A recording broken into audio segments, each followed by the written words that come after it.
جب زندگی شروع ہوگی روز قیامت، زمین کے سینے پر ایک سلوٹ بھی باقی نہیں رہی تھی۔ دریا اور پہاڑ، کھائی اور ٹیلے، سمندر اور جنگل، غرض دھرتی کا ہر نشیب مٹ چکا اور ہر فراز ختم ہو چکا تھا۔ دور تک بس ایک چٹیل میدان تھا اور اوپر آگ اگلتا آسمان، مگر آج اس آسمان کا رنگ نیلا نہ تھا، لال انگارا تھا۔ یہ لالی سورج کی دہکتی آگ کے بجائے جہنم کی ان بھڑکتے شعلوں کا ایک اثر تھی، جو کسی اژدہے کی مانند منہ کھولے وقفے وقفے سے آسمان کی طرف لپکتے اور سورج کو اپنی گرفت میں لینے کی کوشش کرتے۔ جہنمی شعلوں کی لپک کا یہ خوفناک منظر اور بھڑکتی آگ کے دہکنے کی آواز دلوں کو لرزا رہی تھی۔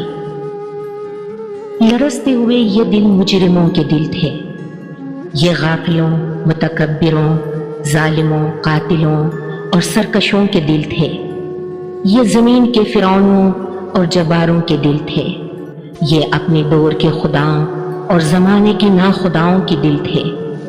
یہ دل ان لوگوں کے تھے جو گزری ہوئی دنیا میں ایسے جیے جیسے انہیں مرنا نہ تھا، مگر جب مرے تو ایسے ہو گئے کہ گویا کبھی دھرتی پر بسے ہی نہ تھے۔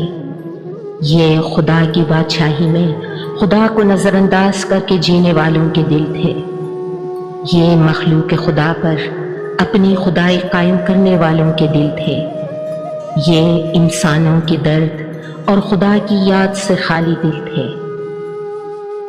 سو آج وہ دن شروع ہو گیا جب ان غافل دلوں کو جہنم کی بھڑکتے شعلوں اور ختم نہ ہونے والے عذابوں کی غذا بن جانا تھا۔ وہ عذاب جو اپنی بھوک مٹانے کے لیے پتھروں اور ان پتھر دلوں کے منتظر تھے۔ آج ان عذابوں کا یوم العید تھا کہ ان کی ازالی بھوک مٹنے والی تھی۔ ان عذابوں کے خوف سے خدا کے یہ مجرم کسی پناہ کی تلاش میں بھاگتے پھر رہے تھے، مگر اس میدان حشر میں کیسی پناہ اور کون سی عافیت!